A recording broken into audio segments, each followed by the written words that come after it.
this meeting, and you would have just heard that it says recordings in progress. Just wanted to let you know in case of anything. Please also do join in on the conversation. So we use mostly Twitter and LinkedIn. We do have Facebook, but we mostly use Twitter and LinkedIn. So our tag should be at PERU Westmead. I know it is for Twitter. I'm pretty sure it is for LinkedIn. And please use the hashtags Voices from the Community and Unpacking Vaping, which is up there. I will put them in the chat after to make it easy in case anyone wanted to, put some comments out there. Hopefully positives, but yeah, just put some comments out there. And I would now like to welcome the director of our unit, Professor Smita Shah, OAM, who is also a clinical professor at the University of Sydney in the Faculty of Medicine and Health. And she'll welcome you to this event. So. Thank you, Kim. And good afternoon, everyone, and welcome to this exciting and important event. I just saw that we've just reached the over 100 mark, so fantastic. We are expecting about 200. Let's see what happens. As educators and health professionals, we are all too aware of the dangers that vaping poses to our young people. Today, we have the privilege of hearing what our students, staff, and parents have to say on this issue. We'll hear about the results of our latest research and innovative approaches to tackling this problem. We also have an exciting lineup of speakers and presenters, many of whom have been working with us to address this urgent public health issue. And a very special video that Kim will tell you more about of student voices. I'm confident that over the next 2 hours, you'll come away with some new insights, practical tools, and renewed inspiration to continue this vital work in preventing youth vaping. So let's get started, Kim. Thank you, Smita. I would now like to ask Dr. Moya Vanderloo to share her experience as a respiratory and sleep paediatrician at the Royal Children's Hospital in Melbourne, who has been working extensively in the area of the prevention and cessation of e-cigarettes, to speak to you all. So thanks so much, Kim, for that introduction, and also for Professor Smita Shah for inviting me. It's really exciting to be here today, and obviously the discussion that follows is really important. I'm probably most excited to hear from the young people, but I'll get started. So I'm going to be talking about addressing adolescent e-cigarette use. And as Kim and Smita mentioned, I'm a respiratory and sleep physician. I work in Victoria at the Royal Children's Hospital, and I'm very passionate about adolescent medicine and obviously very interested in this space. So I'm going to be talking about briefly about adolescence and risk-taking behaviour in general. We're then going to move to talk about e-cigarettes and the health impacts of e-cigarette use or vaping, and then some points about how we can all work together to address this public health emergency. So adolescence is a period of rapid physical and psychological and social growth. And development, and it begins with puberty and ends in the acquisition of adult roles and responsibilities. So with this emerging independence, and new physical and cognitive abilities, adolescence is also characterised by experimentation and risk-taking. And sometimes those behaviours can derail current and future health and well-being. And the harms resulting from health risk behaviours such as e-cigarettes are preventable. And if they've already occurred, early detection and intervention can really reset trajectories and reduce ongoing health harms. So when we look at risk and protective factors, it's really quite helpful to consider the influences on the adolescents, and that these occur in multiple levels. And the immediate influences are those in the family, peers, school, and within the community. And on the wider, more macro level, then the media, economics, political and legal systems are also very important. So just considering health risk behaviours, we know that 1 in 4 young people do partake in risk-taking and experience mental health issues. And I think tobacco and e-cigarette use is one of the most significant problems facing our young people today. So moving then to actually talk about e-cigarette use or vaping in Australian adolescents. We know that e-cigarette use is very popular and it has been increasing in prevalence amongst Australian youth. And there's lots of data sets, but I just chose to mention some data from New South Wales that is most recent, that demonstrates about 1/3 of young people between 16 and 24 years have ever used an e-cigarette. And there is growing evidence that e-cigarette use is a precursor to conventional tobacco smoking or a gateway drug to smoking. However, we do know that e-cigarettes themselves are harmful. So in terms of why vaping is actually on the rise, there are many reasons that lead young people to vape. And as I've touched on already, adolescence is a life stage of experimentation and peer influence, and some risk-taking behaviours are positive. Most young people get their first vape from a friend, and they're also more likely to use these cigarettes when they're from school. It's also worth considering that many young people are exposed to misinformation about the safety of vaping. So one study reported that 1/3 of young people misconceive that nicotine is no more harmful than a cup of coffee. And that 1 in 8 young people believe that nicotine is only addictive when smoked from a tobacco cigarette. So we know that digital media normalises vaping behaviour and purposefully appeals to youth through product design. So compared to conventional cigarettes, e-cigarettes have been accessible, cheap, and they can be discreet in appearance. So individual e-cigarette units can be used across multiple occasions as opposed to singular use, and therefore they can cater really to all levels of vaping habits.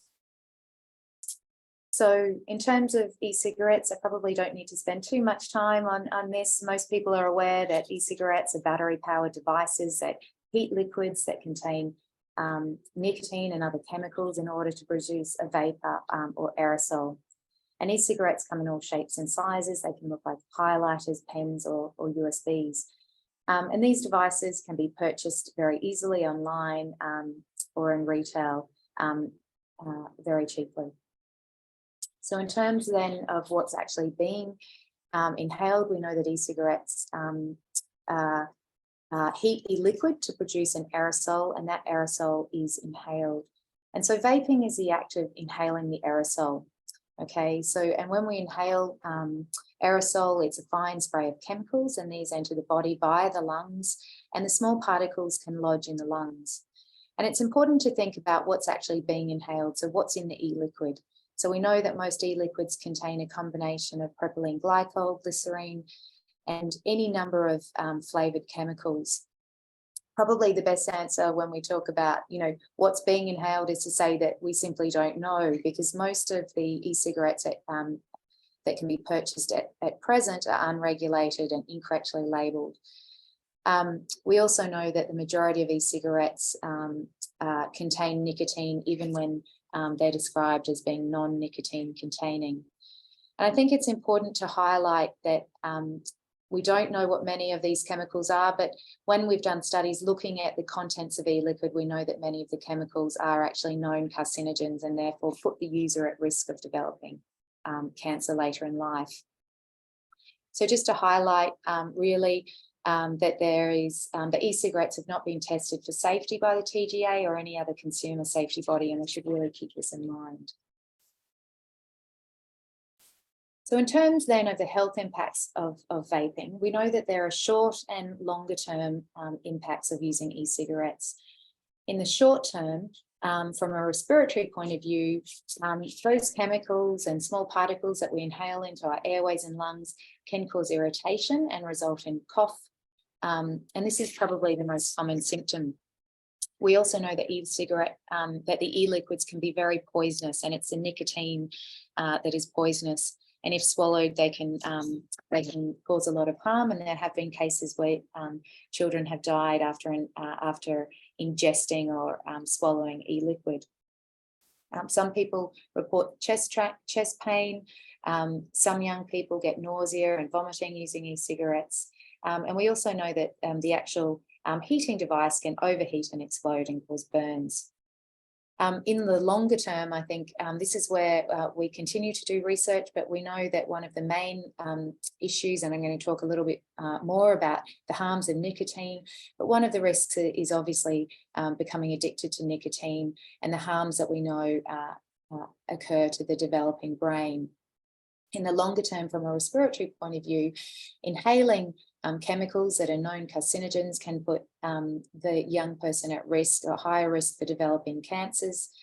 And I'd just like to highlight that in terms of the evidence for e-cigarettes being useful for smoking cessation, this really isn't very robust.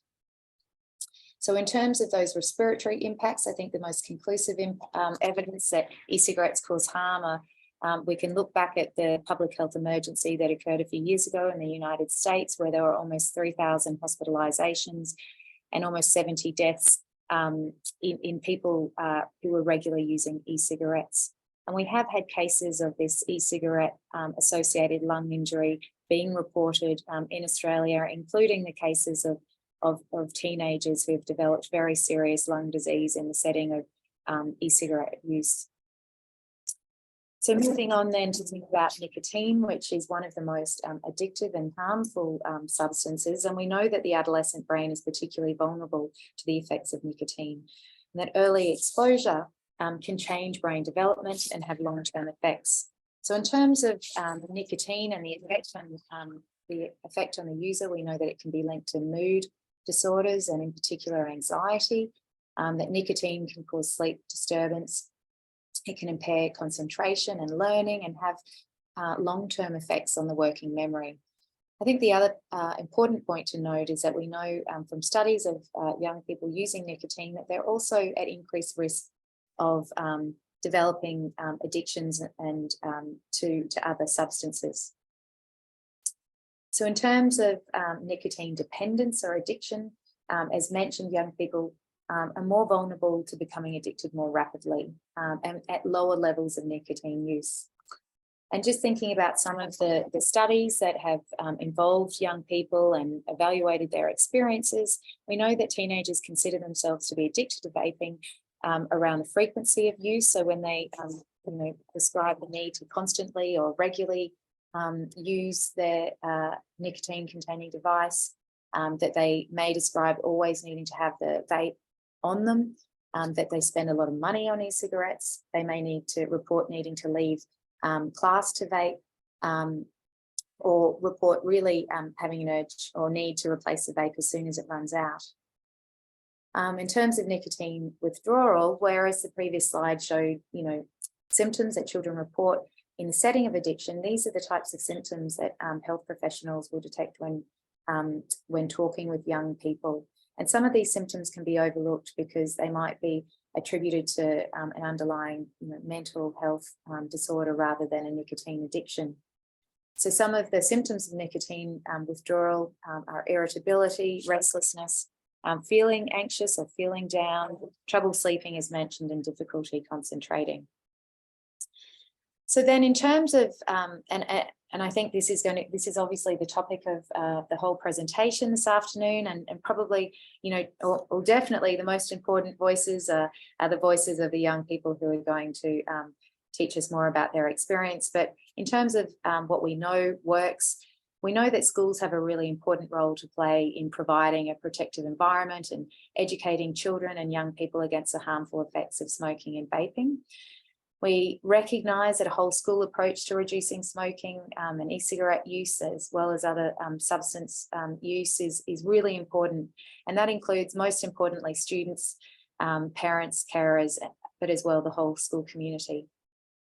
And education about harm minimisation and a focus on health and wellbeing is really important.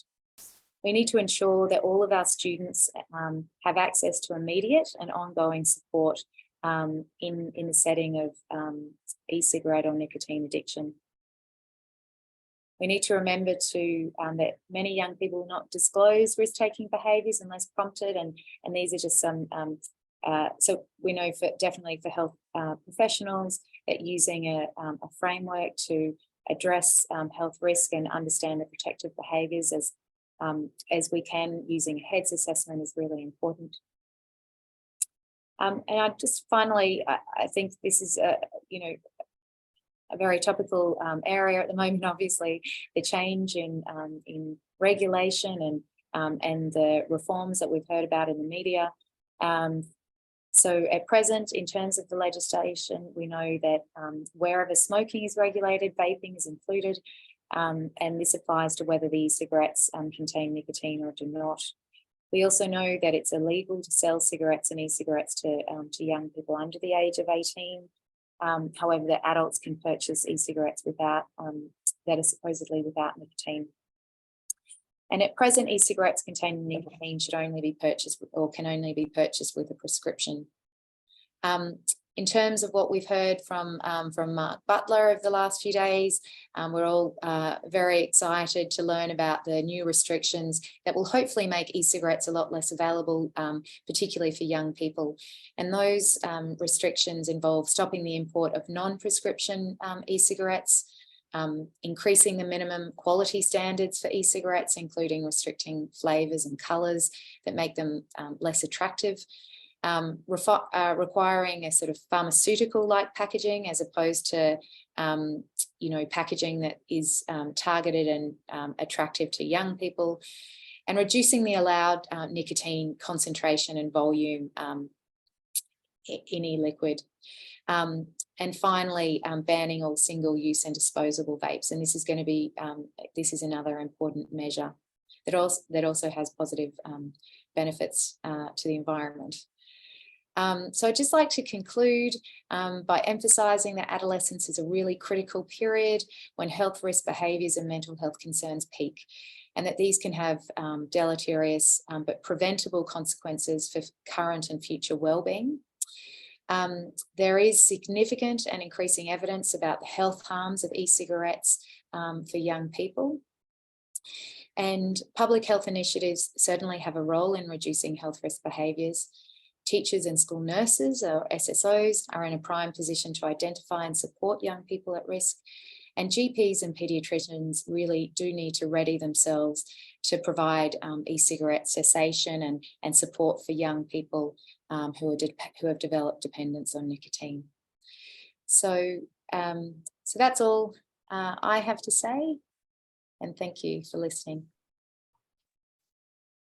Thank you, Moya. So I'd now like to welcome back Smita, who will tell you the Unpacking Vaping story. Thank you, Moya. And you've covered the real reason of why so many of us are here in trying to address this whole issue of e-cigarettes. But what we'd like to now do is slides, please, Kim. Kat will be sharing these slides. Okay. Is how we'd like to start share with you the story of how we got into this whole area of working with e-cigarettes. So let me start by sharing the story of our community-wide approach, and we call it Moving Waves, and that was a name given to us by Dr. Michael Burke, who suggested when he saw infographic, he said that's like moving waves, and it really works really well on that. Our journey started basically in, as you can see in phase 1, 2 years ago, when high school principals across Western Sydney expressed their concerns about their rise in student vaping across all year groups. They reached out to our team for help. So in early 2021, we initiated a scoping review to better understand the situation. We found that while adolescent focus group studies have been conducted in other countries, there was limited information in the Australian context. Additionally, few studies have included parents, school staff, and students and explored where to next at the grassroots level. So we decided to take an interactive, strength-based approach to listen to students, staff, and parents to better understand the situation prior to initiating any action. This approach was based on our earlier work with the SALSA and AAA programs that we've been running in schools. In phase 2, following the success of our pilot study at Erskine Park High School, we expanded the Unpacking Vaping in School study to 7 schools in Greater Western Sydney. And it took us quite some time, and thank you to Emma, we obtained ethics and set up approval for an opt-out study in schools. Let me explain what opt-out means. Opt-out means that the participants are automatically included in the study unless they actively choose to opt out. This method increases participation rates and therefore improves the overall representativeness of the study population. We were able to get whole classes rather than just a few students in each class. We conducted the study with a high degree of ethical consideration, and the results can be confidently applied to the wider population of high school students, teachers, and parents in New South Wales. We are excited to share the results in our study with you today and how it has informed our approach to tackling youth vaping. We'll talk later about the phase 3 and phase 4 actions. Next slide, please. We partnered with 7 schools in the area and would like to, from the start, like to acknowledge their wholehearted support and participation in this work. Next slide. The main aims of the Unpacking Vaping in School study were to explore the knowledge, attitudes, and perceptions of vaping in high school students, teachers, and parents, and to determine what information is important to adolescents and how to effectively communicate vaping prevention messages. By listening to the school community and understanding their perspective and experiences, the study aimed to inform the development of evidence-based strategies to prevent e-cigarette use in students. So how did we do this? We had face-to-face consultations with teachers and students. During face-to-face consultations, the participants were asked a range of questions that allowed them to share their knowledge, attitudes, and perceptions of vaping. We did not use the standard survey methods that everyone else is using because we really wanted them to be involved. The questions were broadly based to allow participants to reflect on their experiences freely. The interactive activities for students and teachers included the use of Post-it notes, small group brainstorming, open discussions, and presentations. As you can see in this photograph, the Post-it, all aspects were really involving students and staff themselves in separate sessions. The parent session was conducted either by Zoom or using the focus group format, which provided an opportunity for in-depth discussion. By using these methods, we were able to gather valuable information to guide our efforts in preventing vaping amongst high school students. Now let's hear from Associate Professor Julie Mooney-Summers, who has kindly come to us from the University of Sydney, and our research officer, Katrina Lockett, to hear the great news about our study. Thank you, Smita. We'll start really briefly by just describing what the data analysis looked like. So our data reflects 3 different perspectives: students, teachers, and parents talking about their own beliefs and experiences of vaping. and how they perceive other people's experiences and motivations around vaping. We needed an analysis approach that was systematic and transparent, that was practically orientated, because this is about research for action, and which allowed us to easily compare across those three groups. And framework analysis was the most obvious choice here, and we found it to be really useful. So that involved 5 stages: familiarizing ourselves with the data, developing a framework to create categories in order to organize the data, applying that framework to the data, so indexing it so every piece of data gets a code, and then charting it, which is a real benefit of framework analysis. So we have an Excel spreadsheet that summarizes all of the data into that spreadsheet, and then mapping and interpreting that data. And that was a really great way of being able to see the differences and the similarities between the three groups. Okay. So following our analysis, we presented our preliminary findings back to the schools involved in the study.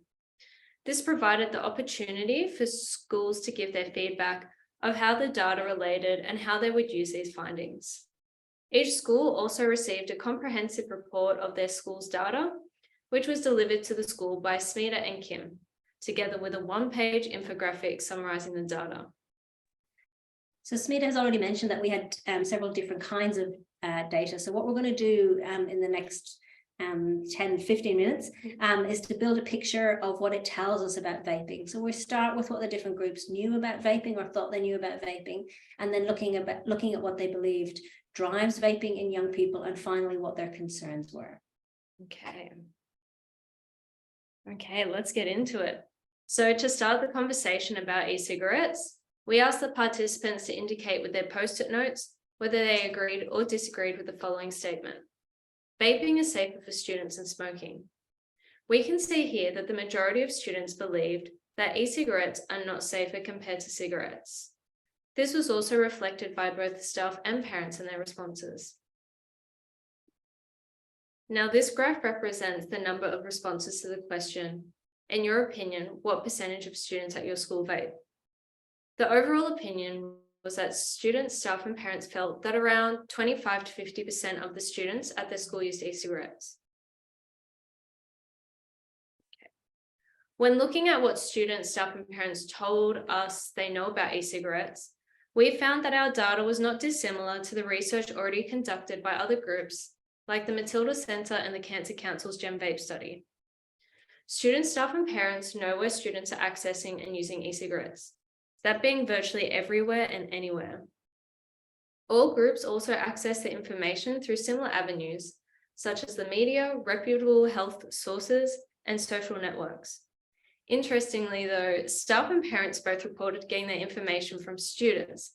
However, students told us that they access their information through other less reliable sources, such as through personal experiences and the stores selling e-cigarettes to them. So all of the groups talked about e-cigarettes as being bad for you, and that they contain a myriad of harmful substances such as household chemicals and nicotine, which, as we've already heard, is true, and is the kind of information we're pleased to hear that people have. Yeah. So in respect to the legality of vaping, everyone recognized that it is illegal to sell e-cigarettes containing nicotine to people aged under 18 years. However, they were generally unsure of the specific laws and consequences around adolescent e-cigarette use. It was perceived that the current laws are loosely enforced and frequently breached. So what do staff, students, and parents want to know about vaping? Unsurprisingly, in this case, one of the key things that everyone would like to know is why e-cigarettes are so highly accessible if they are considered to be illegal products. Other things they generally wanted to know about included the contents of e-cigarettes used by the students themselves, the proven short and long-term harms, the laws and regulations, and lastly, the consequences for adolescent e-cigarette use. There were some important differences also between the groups here. So students wanted to know the kind of technical things, the hows and whys of e-cigarettes. How do they work? Why are they so addictive? Staff were more practically oriented in their knowledge needs. So they wanted practical information about managing the problem of vaping in schools, such as effective educational and management strategies. And parents literally wanted to know everything. There was a really palpable sense in the data that they felt ill prepared, that they were thrown in the deep end. So they didn't know what information was available to them, and that left them feeling disempowered when it came to holding informed conversations with their children, who you remember earlier were often a primary source of their information. The differences in the types of knowledge desired by students and staff and parents suggest that tailored education strategies may be necessary to effectively communicate prevention messages to these three groups. So our kind of next category of data is, what is the main reason that adolescents vape? And let's see what our results show. So this pie chart represents the staff and students' responses to the question, in your opinion, what is the main reason that adolescents vape? And this is one of our post-it note. Very interesting. So from what we can see in these pie charts, students, staff, and parents believe that young people might vape for some similar reasons. These include that vaping has been established as a cool social norm, which young people would like to fit in with, due to peer pressure, to cope with mental health issues, the appealing product features of e-cigarettes, so think smell, taste, and easy access. Then we have addiction and a lack of understanding. Let's see this from the parents' perspective as well. And yeah, we can see that their responses were generally similar to the staff's responses, although parents gave more weighting to peer pressure as a reason for adolescent vaping. So what's important to notice about these three pie charts, and again, this is a kind of something you're going to hear us say a few times, is about the differences between the three groups and in their perspectives. So compared to the staff and parents, students emphasize reasons like social norms, coping with mental health issues and addiction, as well as recognizing some of the more unique reasons, as Katrina's mentioned, so appealing taste and smell, and to seek out eyes and head spins. On the other hand, staff and parents believe that students vape for other reasons like experimentation, rebellion, and because they believe that it was safer than smoking. It's interesting that comparison to smoking is something that just didn't come up in the student data at all. And this is our next category of data. So for the rest of the session, we will explore the data from our small group brainstorming and open discussion activities to help us get a better idea of what was happening in those pie charts. Here we can see a pyramid of the reasons why young people vape as identified in the group discussions. So we'll focus on three reasons that really jumped out of the data for us. So we have, it's not like smoking, the social normalization of e-cigarette use and peer pressure, and mental health. It was generally perceived that young people might use e-cigarettes because it's not like smoking traditional tobacco cigarettes. This was a more important touch point for parents and staff who made comparisons across a range of dimensions. They described them as cleaner, cheaper, better, and healthier than regular cigarettes. For students, they simply endorsed the idea that vaping was just safer. As one staff member put it, these kids miss the cigarette generation. That is, smoking was not an important touch point for students. So we also heard about e-cigarette use that it's become socially normalized. So there was a sense that e-cigarette use is everywhere and with that stigma. And I guess this kind of speaks to the poll we showed you at the very beginning, that the perception that 25 to 50% of students in the schools were using e-cigarettes. So it just felt common.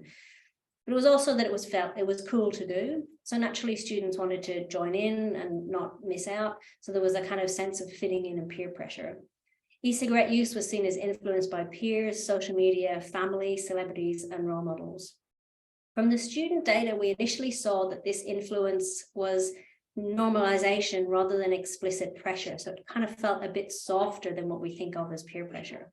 But when students were specifically asked how they felt or would feel about refusing an e-cigarette from their peers, that's when we started to see students talking about an overt sense of peer pressure and a lack of confidence in rejecting that offer. So students talked about how they might experience feelings like anxiety or shame if they had to refuse an e-cigarette from a friend. From the students, we also hear something that was only briefly mentioned by parents and teachers: vaping to cope with stress and mental health issues. This was a standout reason for the students. They described their peers as potentially using e-cigarettes as a social crutch and to cope with mental health issues such as anxiety, depression, family problems, and poor self-esteem. And now we have, what are they concerned about?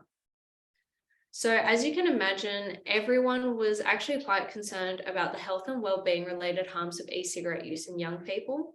However, these specific concerns expressed in this section, they're reflective of the students, staff, and parents' interests and roles in the lives of students.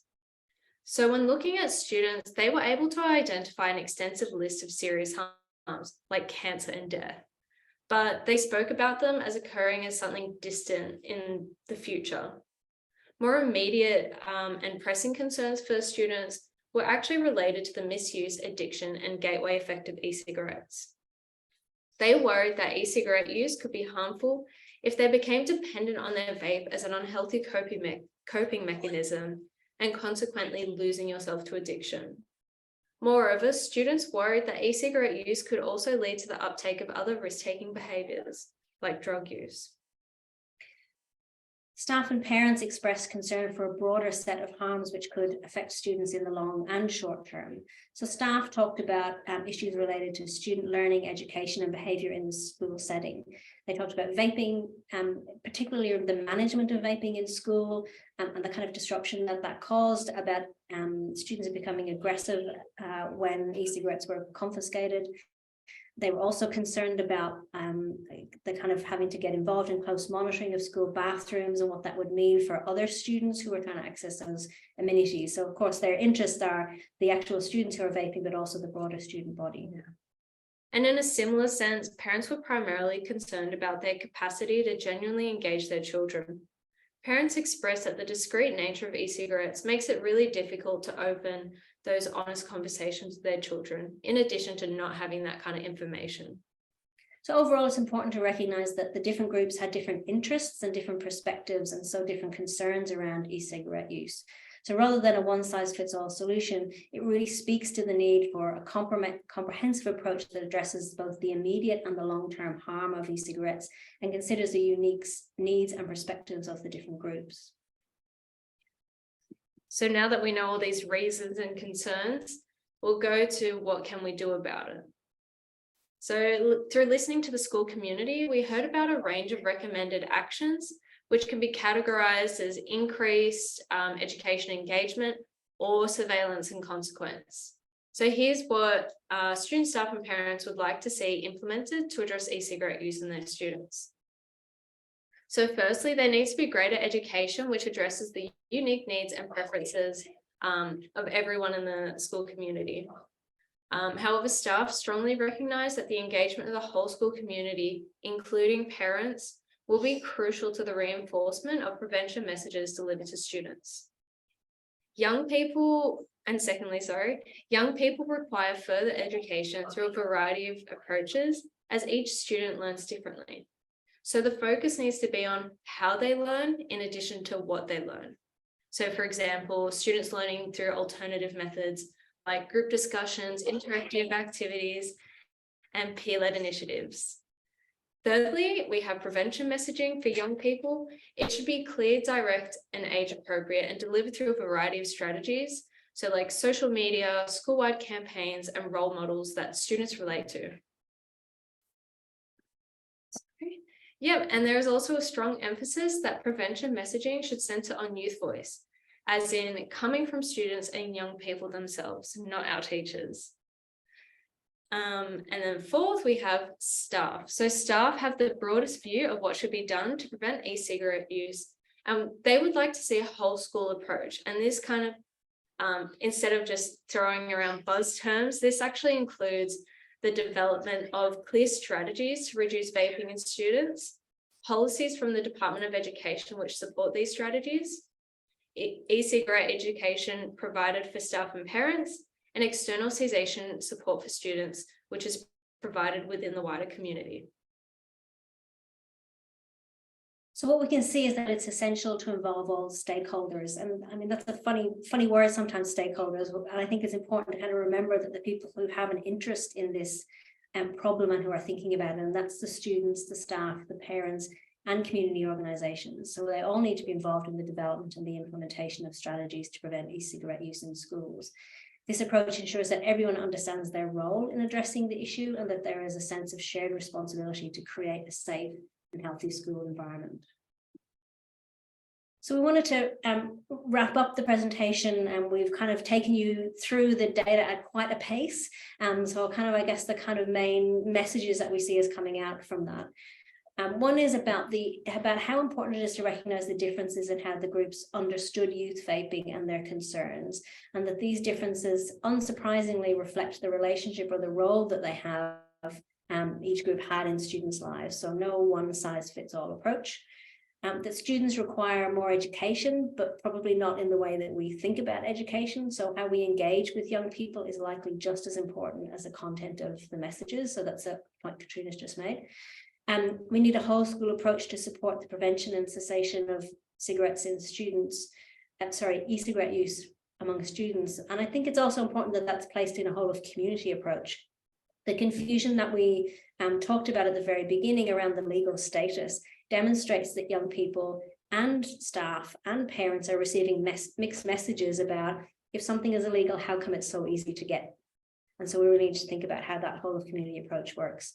And finally, to make all of this happen, we must foster the development of a strong partnership between health and education to ensure the delivery of effective well-being centered strategies in schools. And I think this project is a really good example of authentic, deep, long-term relationships between people who are working inside schools and people who are working outside schools and have different kinds of responsibilities to really make that kind of work happen effectively.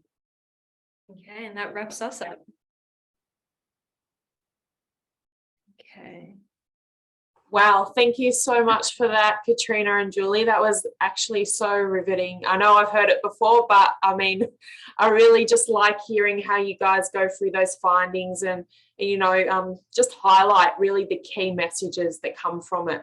And so I think one of those key messages that you guys brought about was that school's response, and that it's a community response as well. So just want to say the school's response to the issue of e-cigarette use has really been instrumental in the fight for prevention, and will continue to be important for the cessation of e-cigarette use. And that's what we've heard very clearly, and that's what people will be speaking about after as well. So the high schools that participated in the pilot, first of all, and then the study, were key to gathering the community voice on the issue of e-cigarettes.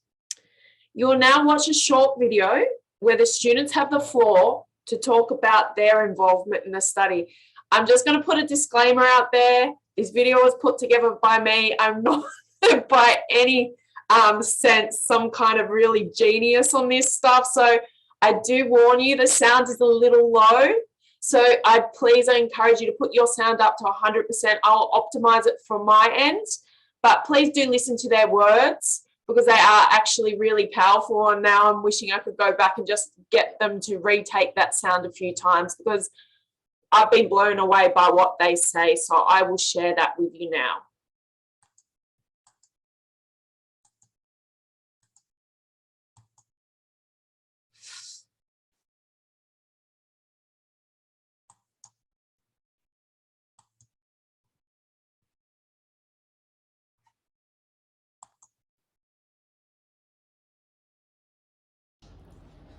Got us out of class. I like that everyone could interact in it and everyone could share their opinions and just input what they think. I think got a lot of information and got to get out of class. Yeah. People were really helpful and informative, and we just learned a lot about the topic. Yeah, so I found it really engaging the way that I sort of learned things that I never would have really thought about before this study. I think it definitely looked more on the side of things that we hadn't really learnt about beforehand, so it was really useful information. I just found it very eye-opening, a lot of information, and how it was presented, it was easy to come across, so I was able to understand everything and learn more without getting too overwhelmed with everything. I liked that we could actually learn about it and ask questions. And there wasn't any, judgment, you were just there to help. And also I like that we could be confident in front of everyone and like we're giving our ideas to different students as well. It was good that everyone was participating and like engaging in the work. Chucked on some platform. Yeah, like if we were sat in the library for like a whole period, just getting lectured about e-cigarettes, I don't think it would have made much of a difference. Does that make sense? Yeah. Like if you would just sit us down and lecture us for a good hour and a half, none of it would get into our head, but you had like interactive. Yeah. You had like kind of like, I don't know how to put it. It's in my head, but I don't know how to get it out. You mean like the writing part? Like the engaging. Like it's they listened to our feedback and all that stuff. It was definitely very engaging, so it was very easy to kind of put yourself out there and kind of brainstorm together. Yeah, and how interactive everything was. Like, say I heard something and like I wanted to check in, like everyone really knew their stuff, and so it was good to get straightforward answers to any questions. I felt interested and great because it was actually very interesting to learn about. Like our choices mattered and like our opinions like were of value to people. I think it got us a bit more involved because like normally when someone's just talking to you, it's kind of like, I don't know, and then like when you're actually participating in something. Yeah, like it's kind of similar to her, like, you know, researching and like realizing it's like not just like what it like looks like, you know, like you see and like it's like a lot worse than it is, like even if it's just like a pretty thing, like it's like just, you know, bad for your lungs, bad for your mental health. I think more conversations need to happen about e-cigarettes. Be like, the consequences of vaping are pretty bad, it's not worth it. And that it's not healthy at all, and people just do it to be cool, and it's just not worth it at all. Like, When you come out of that, you know, you're like, you've got, like, it's a bonding experience as well, like with friends. Yeah. To like say no. And like I never really like talk about all that stuff with my friends, and like I was with him, he's my friend, and then you know, talked about vaping, not to do it and all that stuff. I think it was really good because we're young people and it involves a lot of young people, like the whole issue. So I think it's really important that everyone's involved, no matter the age. Yeah, I feel like it's a really good thing because I'm also not from Australia. I'm from Vietnam, like different country. And when I get to know about more stuff like you guys did for our school, which is really nice to know, and I think students should know more about it. I think it's important because some people don't have someone to educate them about this stuff, and then they can come to school and have a place to learn what they need to know. Good that they included young people for these issues because you know, it's like it's more relatable. If it was like just an adult talking to you, then you're like, oh, these guys don't even know what they're talking about. And you but then when the young people are in it, then you're like, oh yeah, they know it, they know. And it's also because like in the future it'll be more of like us that's changing the world in a way. So it's important to have our opinions now so that later on we're able to take our opinions into consideration. It's not that cool, so yeah. Great. Like, this again. Yeah, like yeah, especially for like other students. Like we walk into the bathroom and all we smell is like strawberry and blueberry. Like this is a bathroom, not a bloody cafeteria, you know. So like yeah, like yeah, vaping, like in my opinion, it's just not cool. Like even like you see on social media, it's not cool. Just breathe air, you know. Yeah. What? Don't vape.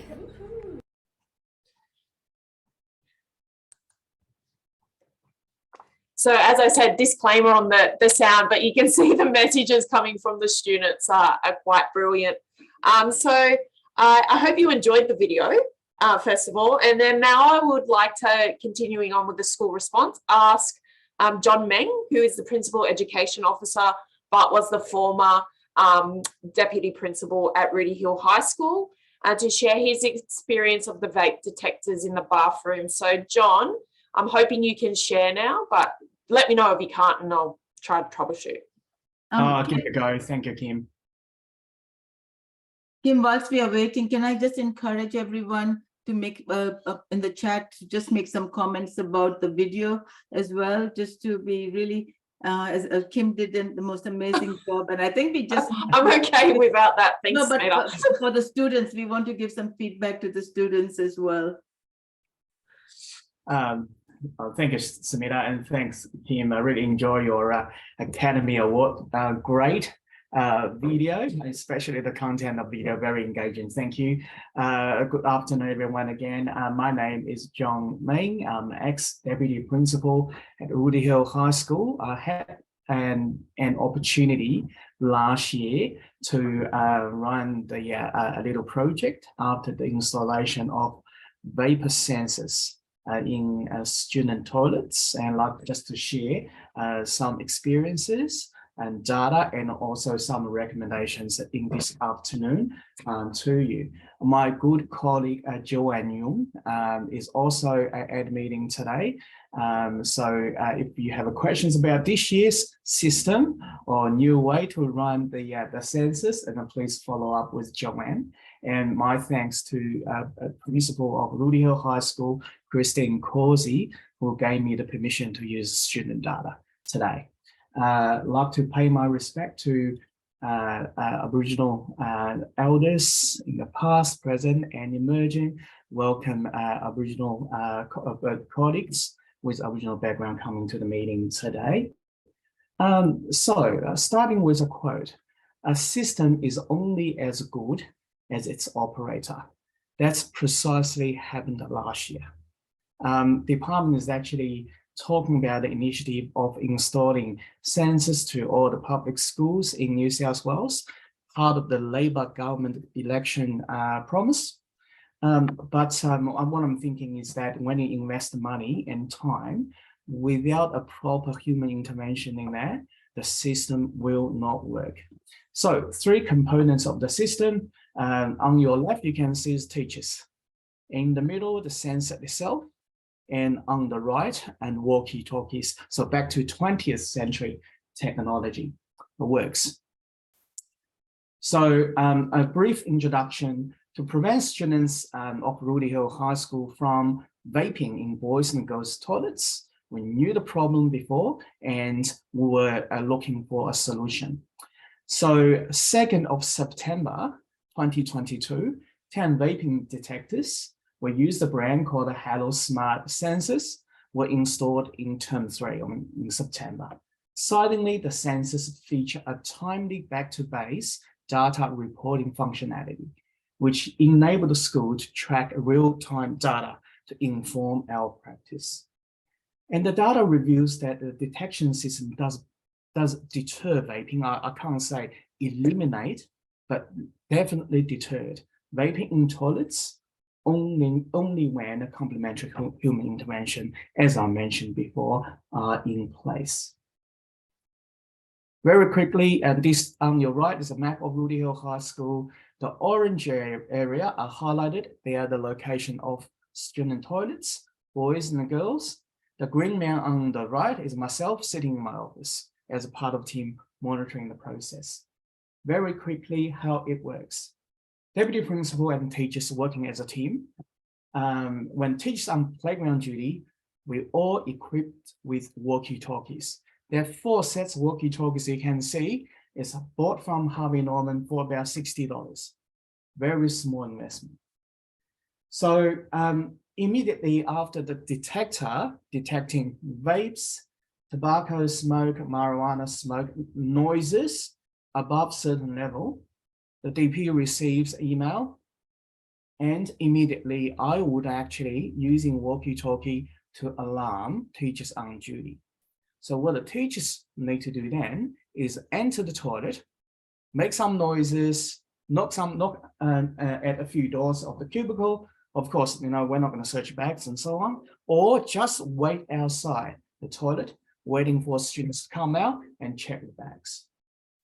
So it sounds very simple. It's very easy to run and it has some amazing results. So I'm going to share another screen with you.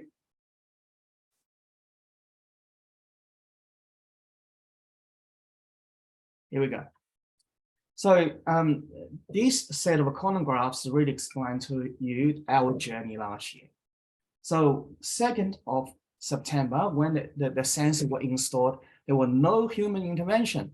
We reckon the sensor will be there detecting the smoke, and the students will be so scared they wouldn't smoke anymore, but it goes in the country. So it doesn't matter, the sensor's there, they smoke towards the sensor. So by that time, about mid-September, I was thinking about how to use the system. That's why we tried a few human intervention, but walkie-talkie by far was the best way to do. So there was a locker next to the toilets outside, and the teachers has keys, open the locker, when they're on duty, get walkie-talkies out, and a straight away system is in action. By about the 3rd and 4th week, so we've seen an amazing reduction of the numbers of vaping incidents in the toilets, and probably towards the end of the term 3 last year, and there's no vaping anymore. The students know as soon as they vaped in the toilets, teachers is aware or was aware, and they're going to take some actions. Then school holiday, nice and calm, no vaping activities, very nice. And I always call the first week of term 4 last year, students came back, well, vapers came back with vengeance. Then straight away, they probably forgot that the sensors were there. Vaping was skyrocketed. 11 incidents on the first day back in the girls' toilets. Again, lots of communications, lots of teacher presence, lots of collaborations between myself and the teachers on duty. Students start getting the message about we are serious and the system is working. So by mid-term 4, or probably a bit earlier, the numbers reduced to 0 and jumping from 1 incident or 2 incidents a day. Again, as I said before in the PowerPoint slides, the system is expensive and not cheap. We're talking about, at the time, $1,000 per sensor, and the school used our own funds to purchase 10. And the great news is that government is going to install the sensor by the sound of it, by the nature of the announcement. And without teacher and the whole school working with the sensory system, look, you were in the situation right at the beginning of this trial. Back to my PowerPoint slide.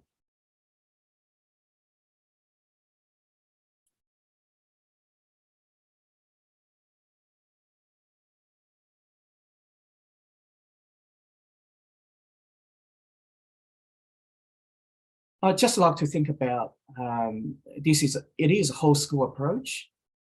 Students will constantly receiving message or warnings about the system, how it works, and what's the consequences. Teachers are working together to make sure the system is actually working to our expectation. So government support coming on the way to help school to install sensors in toilets. To me, it's very important because toilets environment, they are enclosed, very small. 1 or 2 people vaping, the harm will be done to many other people in the toilet at the same time. Mentioned about main point here, the system will be the best if there is human intervention, human working with the system. The last message I'd like to convey, it's very easy to say. It's a whole school approach. It's very easy for me to say. Teachers need to work together, but it does actually increase teachers' workload. In the current climate, staffing shortage in school, with collapsing classes, teachers are very, very tired. And so there are still lots of thinking, lots of strategies we could actually put in place for schools, not to increase too much workload, but the system will actually work most effectively. Closing comment, this is a reactive process, as you know. Students vaping, teacher take action. It will not replace the proactive action PERU is actually doing. Lots of positive message, positive engagement, interaction with schools and students. Again, thank you for your time and thank you for listening. Thank you so much for that, John. I have noticed that people do have some questions in the chat. Unfortunately, we don't have the time to answer them today, but like I did mention earlier, in case you missed it, we'll be collating those and we will get back to you on those questions, because all of the questions asked are really important and we don't want to not get to them. It's just that unfortunately not the capacity to do that today. So again, thank you to John for that. So schools have done a lot in the prevention messages, and they're getting out into the community, and also schools are helping to push those messages to the community. We're now going to watch another video, but this is just highlighting some of the school staff response and what they thought about the study. So same thing, please put your volume on maximum.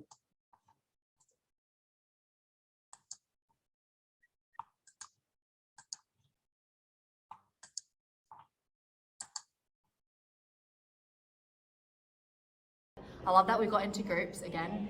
We did like different activities where we again found what are some of the reasons why students engage in vaping, which was good to kind of get other teachers' opinion on why students are motivated to vape, and a lot of it was to do with like peer pressure or wanting to look cool and stuff, and finding out the motivation behind it so we can kind of be championing change and eliminating vaping from students. I really enjoyed the opportunity, particularly with our wellbeing team, to get together as a team and really take a good amount of time to sit down and discuss the issues that were happening and really make it a focus point.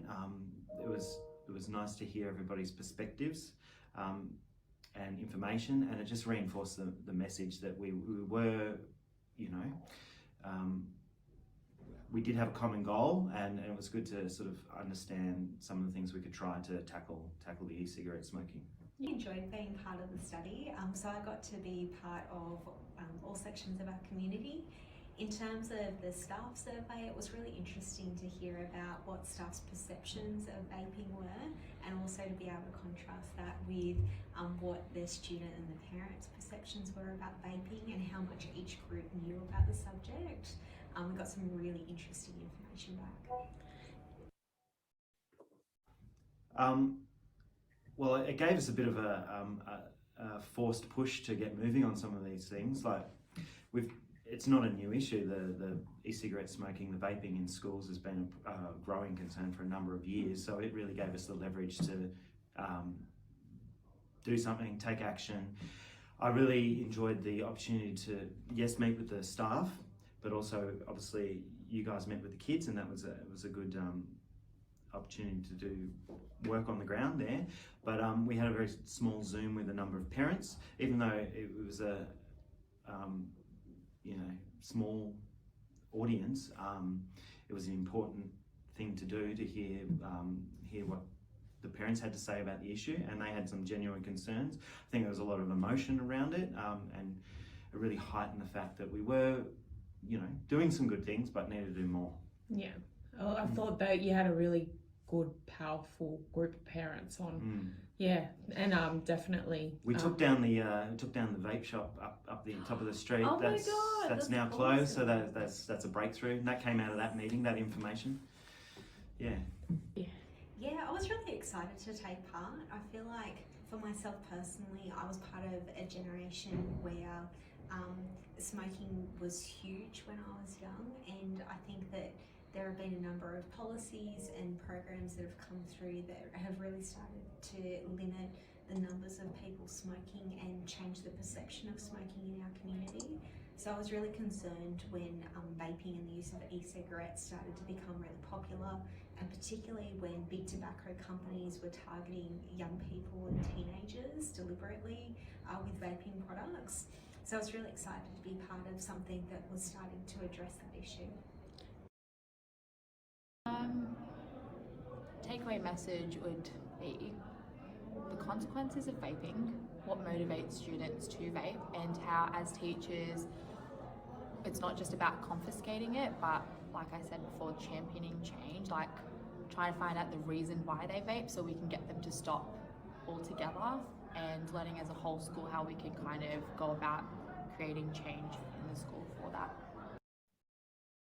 A number of our PDHPE staff and inclusive education staff got together. We gave them some time release to develop a high quality lesson that was delivered universally across the whole school at the same time. A 45-minute lesson. It was powerful, dynamic. Kids, you know, it was dynamic because kids were talking about it in the playground straight after and throughout the day. So we were delivering the same message across the whole school at the same time. I then communicated that lesson to the parents as well for a follow-up conversation around the dinner table that night. And look, it seemed to go down quite well, a lot of positive feedback from it.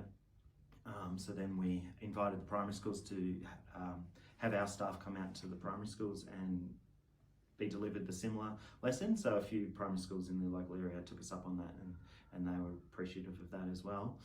And it's obviously something that we're going to do every year with key, you know, well-being issues. So, you know, what we're doing with the vaping lesson across the whole school, which we will do again this term. We will do other things like an e-safety lesson across the whole school. That format seemed to work where everyone's getting slammed with the same message at the same time. Yeah, it was impactful. Yeah, so being part of the study has been really helpful because we've been able to be armed with information about vaping, so we can present that at school assemblies and through school programs. We've been able to introduce an amnesty where we've been collecting some of the vaping products that kids have got their hands on, and we've been able to send that off to Wollongong University to get some testing. We've been able to learn more about some of the harmful ingredients in the vapes, and we've also been able to then talk to kids and educate them about what's in vapes, and also get them in touch with programs to help them understand more from an educational perspective, and also help with quitting vaping as well. Great. Okay, so that was the end of the teacher video. So thank you for joining in and watching that, and I hope you enjoyed it. I would now like to ask, I think Maria Scott, I saw you before, was on the meeting as one of our parents who was going to share a story. Yeah, I'm here. Hi, everyone. Look, I'm a deputy principal at Northmead High School, and the boss asked me to take on some work with the vaping group, and at the time she didn't know, but I'm very passionate against cigarette smoking and vaping and stuff like that. My grandfather was a 3-pack smoker a day, and it wasn't until a doctor said to him that he'd amputate both his legs that he actually gave up, and then gave up cold turkey. So you know, watching him as a child, and the stories that we'd share about cigarette smoking on the back of magazines used to have young people smoking and having a good time, and I'd say to him, you know, it's not good for you, Grandpa, and he'd say, but look at them all, they're all having a good time. So it's very close to me, and it's something that I'd love to stop. So part of the being involved in the workshop, our students got to take part in the day where they got to give their views, and they found that really effective. And we specifically selected a class that we knew had issues with vaping, and not hoping that that would help some of them maybe give up. And I'd like to say I think some of them have, as much as they don't like to be public about it. But we also do a reflection sheet here at our school. So when a kid is caught vaping, we confiscate the vape, and the vapes are, like the previous school, sent away for testing. But we also have a reflection sheet that we get the students to fill in their own time. They need to bring that back the next day. And we're now going to move to have that sheet collected and by the team, and then evaluated even further.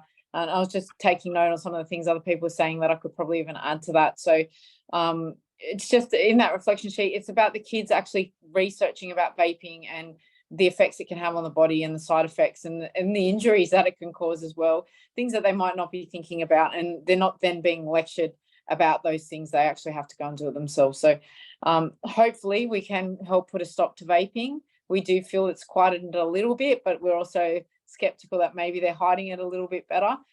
So again, you know, we need to keep looking at how can we ensure that it's stopping in our school. So thank you for letting me be part of the thing. And if anyone wants a vaping sheet, I'll send that on to Kim, and I'm happy for her to share that with other schools.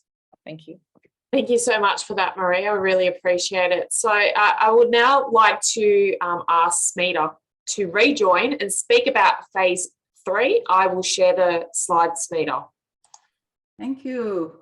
My God, isn't it amazing, everyone, just hearing the voices of our school communities, how well what they are doing. So as you heard already, this is the phase 3 now, is the action time. We've done the listening and we've done that. And now we are going to, this year, we are working on the actions on how we can actually work with our schools in the area of prevention. So I'm going to get Kim to talk on briefly on the programs that we are going to be running in schools, again, in partnership with our schools and wider. Kim. Yeah, sure. Thank you, Smita. So we have this Unpacking E-Cigarettes online course that we piloted with 6 schools last year. All of those schools were either involved in the pilot or the study. And then what we found through it, or the feedback that they gave us, I should say, sorry, has helped us to repackage it and to ensure that it's a product ready to go. So that is, and then we'll be disseminating that widely, and anyone that wants to use that particular course, they just need to contact me because I'll need to provide you with a code to get in. So the objectives of this course were we wanted to make it user-friendly, interactive and engaging. We wanted the information about the contents of e-cigarettes, the health effects, and most importantly, alternatives to e-cigarette use. And then we wanted students to also engage in an opportunity to learn to say no to e-cigarettes. So the feedback was that it was recommended for junior students. We originally piloted it with stage 5 or years 9 and 10, and they said it's a little bit too easy for us. We need more critical thinking stuff. We suggest stage 4. So we did that, and we got positive feedback from saying it's the age appropriate. They highly enjoyed the interactive activities. They learn about the e-cigarette contents, the harms and alternatives to use, and they gave it a median rating of 4 out of 5 stars. So on a day when the Guardians of the Galaxy is being released, I feel very confident with the 4 out of 5 star rating. So as you see, the Model Farms High School said, the younger they learn, the better it is. So I now would like to introduce Sanjay Shah, who is the Director of Visionary Digital Studios. So we've been working really hard to come up with a co-design animation that would form part of our new program called Beat. We'll go into that a little bit later, but I am confident to say that the sound will be brilliant. So I'm going to stop sharing and I'm going to pass it over to Sanjay. Amazing. Thank you, Kim. So with my company, we usually create marketing and videos and advertising for corporate technology companies.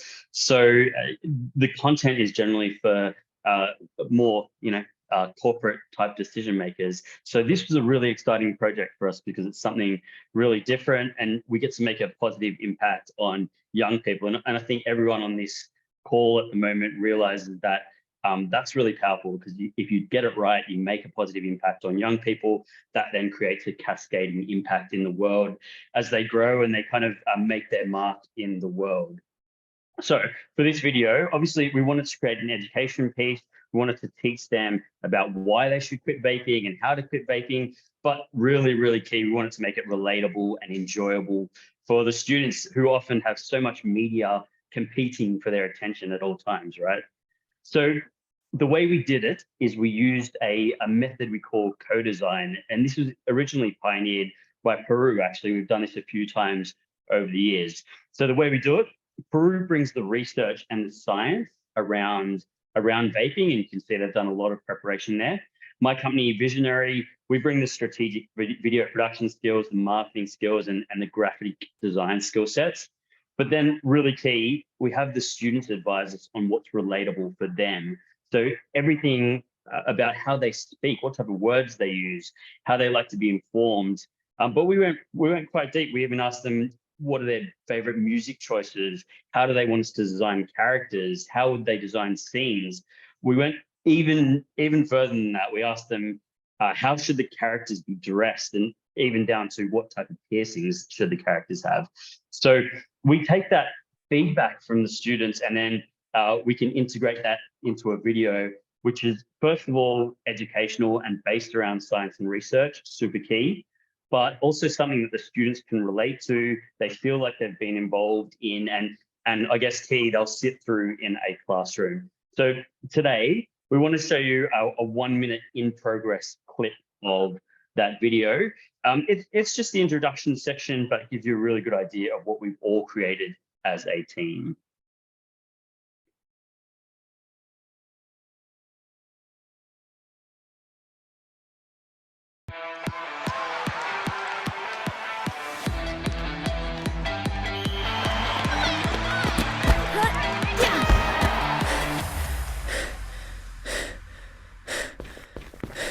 Hey Zach, what's going on? Nothing. Probably just a cold. Okay, but you've been leaving practice early. It's nothing. Don't worry about it. Hey, be real. Oh, you've been vaping. Tell me the truth. I can see the vape sticking out of your bag. You're the most irritating girl on the planet. You know that, right? Okay, so you got me. So what? I want you to be healthy, that's what. Championships are just around the corner. If you take care of yourself, the other team doesn't stand a chance. I have to ask though, why did you start vaping? Honestly? Look, I saw a guy on TikTok doing some cool smoke tricks. I wanted to try it too. I mean, they're not hard to get. There's some kids at the school who sell them.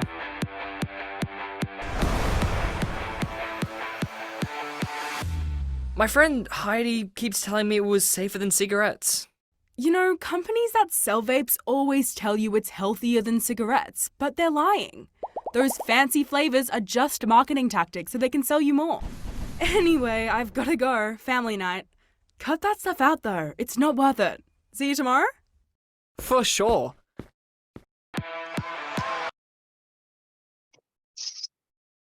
So that was the introduction theme. There's a few more minutes now in process, and yeah, we've all designed that together as a team. It's coming along really well. Thanks so much, Kim. Thank you so much for that, Sanjay. Much appreciated that you shared us that snippet. So I'd like us to just watch one more video where we're just going to listen to some high school students who are part of this co-design give you what they thought of the experience of being involved.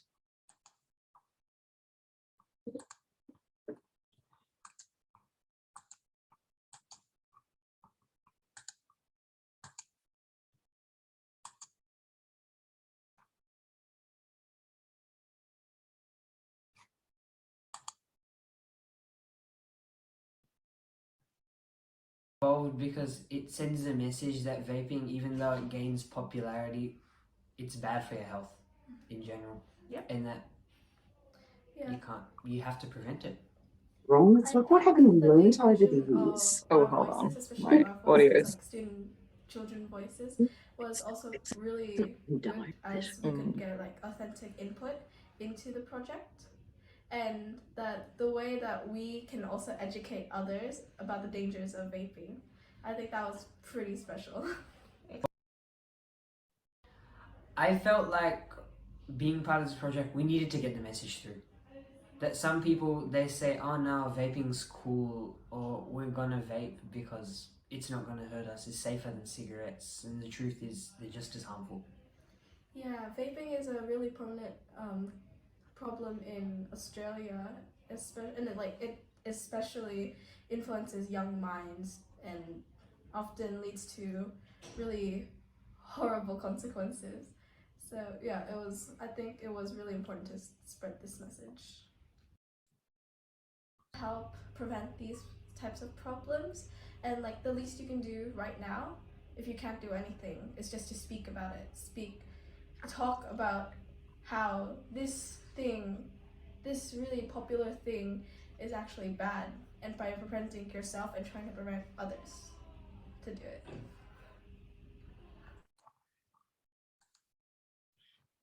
Okay, so that was the last of our videos, but that video, that animation is going to form a really big key part of our program called Breathe Easy Altogether. And when I get the slides back up, I'll be able to share that with you all. And so the idea of Breathe Easy Altogether, I'll just reverse this so it's around that. The aim is to build agency through upskilling the students to breathe easy and prevent e-cigarette initiation and use through student action. So that idea of student voice again. So on social media, not coming from teachers, but coming from students and from people who had real world effects. So they won't be teased. So that idea of it being authentic student voice, that will be piloted, hopefully in term 3, that's our plan. Also, we have been in conversations with Farah at the Ministry of Health and also the REAP team, so the Regional Industry Enterprise Partnerships team, to see how we can work together to ensure that, you know, some of the skills that the students learn, they can use that as, you know, getting work ready or future ready in terms of what they might want to do and the skills they may need. The other thing, very quickly, before we move on to community response, is that we've also in the middle of coming up with a training workshop for SSOs, so student support officers in New South Wales public schools, to support the prevention and cessation of e-cigarette use. And SSOs, as we can see here, would like to see more education and engagement, collaboration between health and education, and non-fear-based cessation support. So we're hoping to have a working group to do that, and that's something that after this presentation that we'll be working more on. But we're up to our community response.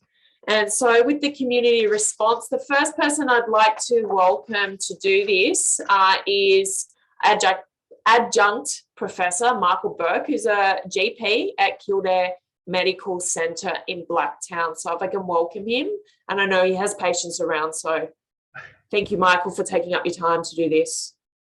Thanks, Kim. Thanks very much to everyone on screen. It's a great privilege for us to be able to participate and make a contribution in this new and emerging and very challenging health opportunity. We, of course, in general practice, see the parallels with the smoking epidemic and are very concerned and very keen to see a very fast response that actually protects people, prevents disease and responds quickly to the risks involved. We've been delighted to be working with PERU and other stakeholders, listening to students and listening to teachers. That's very beneficial for us. And we're gearing up, wanting to become better prepared to be educators, information givers and treaters of students that present, and then of their families and their parents that also present with concerns.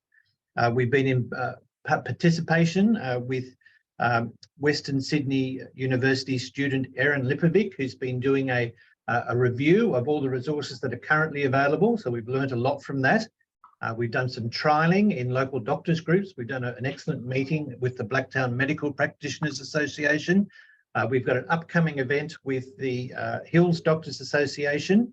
We're going to move ahead and do some research into what kind of configuration will best help GPs learn and engage in this particular area of challenge.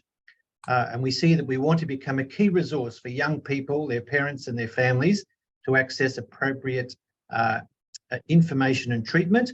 We're looking forward to an important meeting on May 18 with Dr. Moya Vanderleer, who presented very excellently at the beginning of the meeting. Thanks, Moya. We're looking forward to learning with you. We've certainly learned a lot today, and we're going to be making good use of the HEADS assessment that was mentioned earlier, and we're very committed to improving our skills so we can better serve our community, particularly our young people, and we're delighted to have an opportunity where possible to build our links and strengthen collaboration with the school community. Thank you very much. Over to you, Kim and Smita. Thank you so much for that, Michael. Just to let everyone know, I put the flyer about the event with the Hills Doctors that Michael was speaking about in the chat. So if you think it's something of interest, please just pull up that flyer and it has the details on there. I'd now like to ask Dr. Celine Kelso from the University of Wollongong to give a presentation on the testing of e-cigarettes.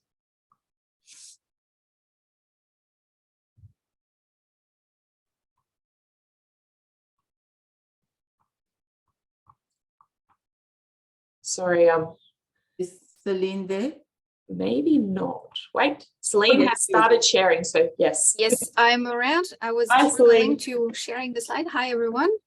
I'm not sure, are you seeing the full screen or because I have multiple screen or the still non-screen version? Yeah, we're not seeing the slideshow version, just like we can see all the slides. Yeah, I'm just not sure how to invert because it's on another screen as well. Just stop that for a second.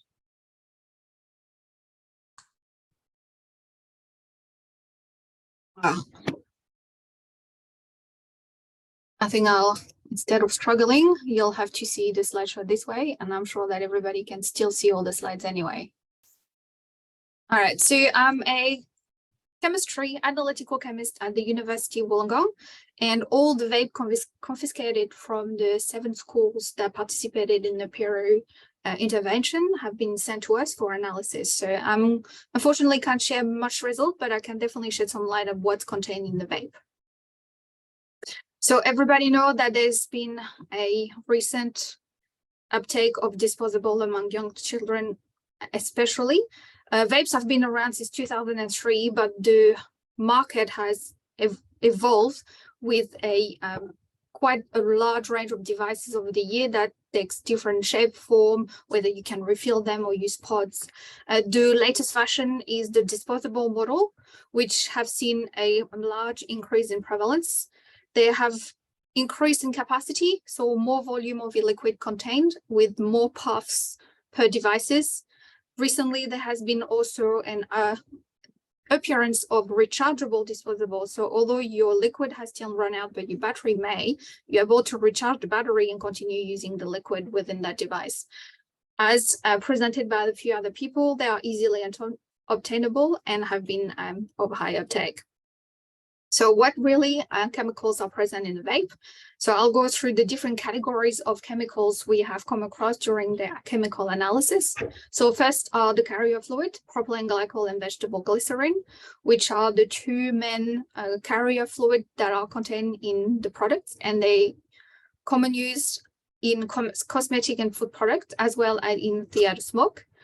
In e-cigarettes, they are here present in different ratios to either create a throat heat that has the purpose of resembling a cigarette smoke, and the presence of a VG, which is the vegetable glycerin, which will create the last cloud that you observe during the vaping process. So in terms of toxicity, they're both low acute toxicity via oral and dermal and inhalation exposure. Next ingredient, which is mostly contained in a lot of the vapes that are on the market at the moment, is nicotine.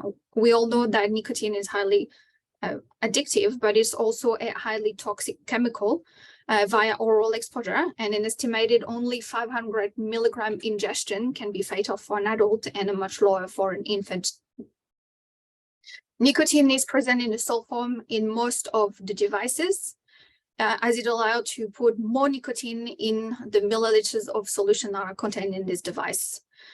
On average, we have done studies of quite a few devices, and the concentration of nicotine present in those devices is about 50 milligram of nicotine per mil of liquid. So if I put it in context of the vapes that you surely have seen around, for example, I picked a model of an iGet bar, which contains 3,500 puffs, or 12 mil of liquid. So 12 mil of liquid, 50 milligram per mil, that equates to about 600 milligrams of nicotine in one device. And if you convert them to the equivalent of nicotine inhaled through the smoking process, that's the equivalent of using a full device of smoking 16 packets of cigarettes. So a large uptake in nicotine in each device. So there has been a few touch up on that, but the regulation in Australia around e-cigarettes has seen some implementation and is named TGO 1110, which is a therapeutic goods for standard nicotine vaping products in October 2021. The dual regulation of nicotine containing versus nicotine free has seen some changes in the way this product has been marketed around that time. We have seen in our studies the disappearance of the word nicotine removed from any packages, as well as any safety warnings removed from these, and also removal of all the concentration, as we can see on those pictures, which are devices of the same brand, the same flavor, collected before and after the announcement of the regulation. So because nicotine and nicotine-free products have been regulated separately until now, with changes as mentioned earlier in the presentation of regulation about to change again, the black market has flourished with vapes that do not contain the word nicotine, but do contain nicotine as the chemical in them. So another ingredient contained in those vapes are flavors. So flavors are chemicals that are added to give the product the flavor. So if you have a strawberry or if you have a passion fruit, the chemicals that are used in those vapes will be different to be able to create the different flavors in those products. There are hundreds of flavoring molecules, so chemicals that create those flavors with millions of possible combinations, and some studies have reported up to higher even than 15,000 unique e-liquid flavor advertised online. So a huge possibility of names, but a more restricted range of number of flavoring molecules that are mixed together to create those flavors. Most packaging will only list flavors as flavors. So just looking at the packaging will tell you nothing about the chemicals they contain to create those flavors. And the only way to find out is to do chemical testing like we have in our lab. The most common flavor types among the disposable we have analyzed is by far anything that relates to fruity flavors.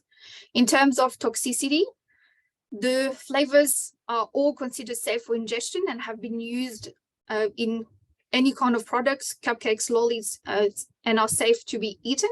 But there's really limited evidence as to the toxicity, and there's no inhalation studies that have been really carried out as to what is the toxicity of those same chemicals, but inhaled opposed to ingested. TGO 1110, which is the current regulation, lists 8 chemicals, most of them are flavors, that are currently banned and should not be present in those products. It's worth noting that it does not apply to any nicotine-free or pretend to be nicotine-free samples, as we've seen currently on the market. And other flavors needs to be investigated in terms of the toxicity. So it comes to the next categories of chemicals that are contained in those vapes, which are classified as coolant. So what are cooling agents or cooling compounds or chemicals? So I have an example of a cooling agent named WS23. So a cooling agent or compound is a molecule that when inhaled gives you the cooling feeling like you would have when you breathe, when you inhale after brushing your teeth, that kind of cooling sensation, but does not have any flavor or taste. So this particular compound has been observed so far in pretty much all the disposable we have analyzed in medium to high concentration. And we suspect they are likely added to those e-liquids to try to mask the burning sensation of high concentration of nicotine the vapor is feeling during the inhalation process, and that masking is especially trying to hide that heat in naive users that are not used to experience that burning sensation through smoking. In terms of toxicity, for flavors and coolants, they are again safe for ingestion, but there's even less evidence as to the toxicity via inhalation of those cooling molecules. There's only, I believe, a couple of studies that have been done in order to try to assess these toxicity levels. Then it comes to products that are not added, but also present in the vapes. Those are pyrolysis products. So in general, that is a general term to describe all the products that are formed during the vaping process. So degradation of product via heat. So most of the pyrolysis products that are appearing in the vapor only are coming from the degradation of carrying fluoride or flavor molecules. These, even though they are shown to be carcinogen and inheritant, like formaldehyde and acetaldehyde, they are present in much lower concentration than they are compared to cigarette smoke, which, for example, formaldehyde 9-fold lower concentration and acetaldehyde up to 100-fold lower in concentration. Then we have some metals that potentially can leach from the coil themselves. So the toxicity of these metals will depend likely on the metal types that are leached into the solutions. So because coil are made from different metal alloy, different metal can leach depending on the model of the device that you are using. The degradation of those coil and the leaching into the liquid is caused by the repeat heating and cooling cycle and cause the oil to degrade over time. We have seen, like I seen on that picture, an increase in puff content of the devices, which mean that because they are disposable and not refillable, that the coil is not changed during the lifetime of the device. So the more puff, the longer the coil is used. And I have a picture of an example here of what a new coil should look like and what the coil has been looking like after a pretty much exhausted liquid of a high number puff of liquid. So you can definitely see the scorching that has happened over time and the degradation. Then there's some other chemicals which are formed by the reaction inside the liquid between the carrier fluid and the flavoring molecules. And there's really little studies that have been conducted on the inhalation toxicity of those products, including only a few of those flavoring molecule that have been tested, flavor molecule adjuncts that have been tested for toxicity levels, which many more that are shown to be reacting, but that have not yet been tested into their toxicities. So the current study and all the samples have been sent to us via SMITA from the PERU group. We have received 153 devices from the 7 participating Western Sydney schools. We have conducted trends and chemical analysis on the content of those e-cigarettes. This has been funded via New South Wales Health and Peru. The study has not quite concluded, so I can't share any definitive result, but as soon as it's done, which is expected to be June 2023, I will be sharing with the schools and Peru, which will be able to distribute the results of all the 153 devices confiscated as to whether they contain nicotine, the trend in flavor, and all the statistics that we have conducted on those results. I have a few examples of what we'll plan on doing and what we'll be reporting on as well. So with that, I'd like to thank you, PERU, for inviting me today and acknowledge funding from New South Wales especially, which has helped with the chemical analysis of those vapes, and all the schools that have been willing to donate all the confiscated device to be able to be analyzed. Thank you.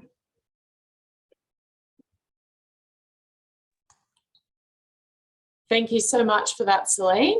Much appreciated. I'm not someone that totally loves science at school, but every time you speak, you really make it very interesting. So I really appreciate you taking your time out to present today. I'd now like to ask Sarah Ip, who is the Tobacco Control Coordinator here with the Health Promotion Unit or the Population Health at Western Sydney Local Health District, to give you an update on what the team is doing in Western Sydney. Thank you, Sarah. Great, thanks, Kim, and thank you to everyone who's presented so far. It's just been really fantastic hearing all the amazing work to address vaping. So I don't have a presentation, but I'm just going to give a very quick update from the Centre for Population Health. So of course, addressing e-cigarettes and reducing its harmful impact is one of our top priorities for both us and across the district. And right now, we're actively working on developing a comprehensive district-wide e-cigarette action plan, and that covers a coordinated and strategic approach to address e-cigarettes across Western Sydney. So the development of this strategy involves a number of stakeholders, and it focuses on the clinical side, the systems, population, and community level interventions, and we're aiming to release this plan by the end of June. So for health promotion, our focus is all about reducing the uptake and initiation of e-cigarettes for young people. And at the moment, there's a lot of initiatives happening, but one key one that I'd like to share, which might be of interest to everyone here, is that we've been working with a really talented high school, a group of talented high school students from North Mid Kappa. These students, drama students, they've created completely student-led and student-developed vaping prevention social media videos. And so what they've done is they've developed the idea, script, they've directed and they've acted in these videos. And the project's been done in partnership with PERU and corporate communications. So huge thank you to both of them. And we're really, really excited to see these videos, and it'll be released in time for World No Tobacco Day, which is the 31st of May. So we have a dissemination plan. It will be shared quite widely. So please look out for them and help us share that through your networks if you can. We also work with in CPH, in public health, in population health, we have our public health unit. And so I just want to share that they are continuing to focus on the regulation and enforcement of e-cigarette retailing and vaping in the settings of smoke-free environments. So this includes their regular point of sales inspections, their smoke-free area inspections, and they also undertake the Sales to Minors program. So all of this important work by our environmental health team aim to reduce both the access and exposure of e-cigarettes to our community members. And that's it for my update. Thank you. Thank you so much for that, Sarah. I would like to now ask Daphne Shakespeare, who is representing the Ministry of Health, and Renee West, who is representing the Department of Education, to tell you about their shared response to this issue. Thanks, Kim. I'm just sharing my screen now. Can you see my screen? Not yet. Hang on a sec. What about now? Yes, definitely. Great. So I'm just going to tell you very briefly about, why isn't it moving to the next screen? About New South Wales Health's action on e-cigarettes and young people. So we've got a stream of five streams that we work on: regulation and compliance, education and communications, stakeholder engagement, clinical engagement, and research. And I'm going to talk a bit more about the liquid nicotine compliance and engagement work that we're doing across the state.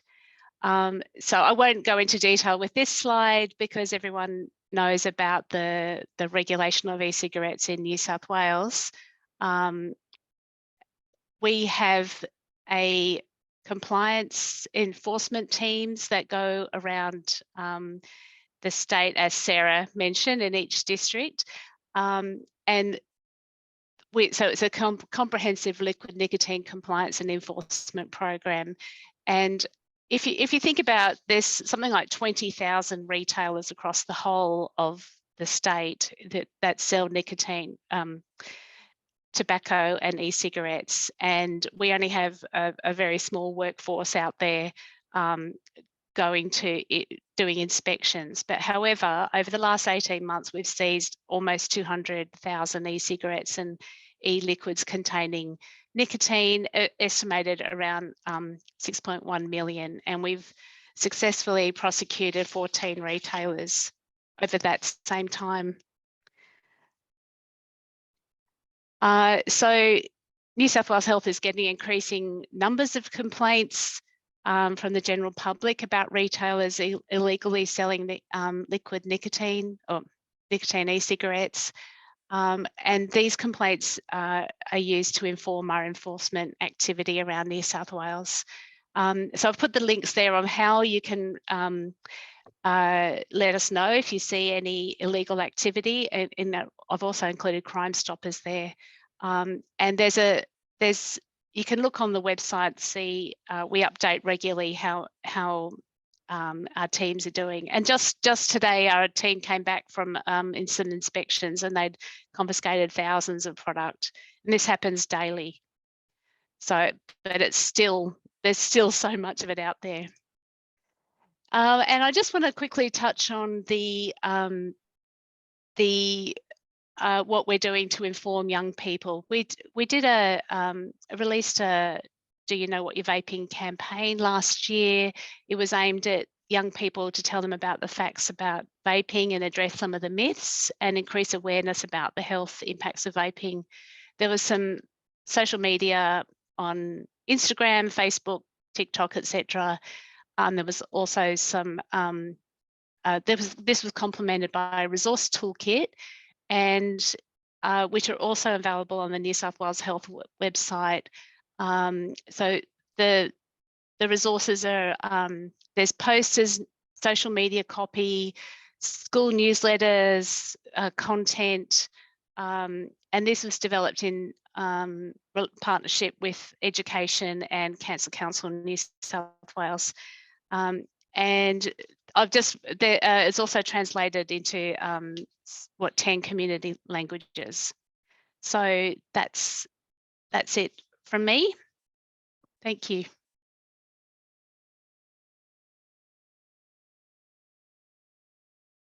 And Daphne, I'll pick up from where you left off. If you stop sharing your screen, great. Yeah, if I can work out how to do that, sure. Doesn't matter. I can go without slides if you want to keep going. No. I'm just trying to work out how to do it. All right.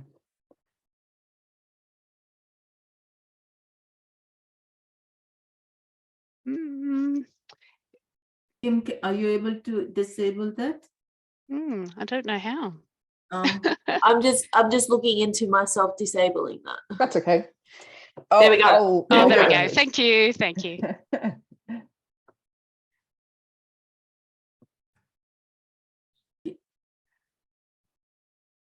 All right, how'd I go? Figure Kim will tell me if it hasn't worked. Fantastic. Okay. Look, thanks for the chance to share the education perspective on vaping today. Before I start, my deepest respect to the Wadi people, the owners of the beautiful Dharawal land on which I'm working and living on today, and I extend that respect to Aboriginal peoples who are part of today's meeting. Now, my role as a PDHPE curriculum advisor has been to support teachers and leaders to implement the broad range of syllabuses that are developed by the New South Wales Education Standards Authority, otherwise known as NESA, and my focus is in the personal development, health and physical education key learning area, which is where anything to do with drug education fits. And the role itself, in terms of the support, is done through advice, training, resources and tools.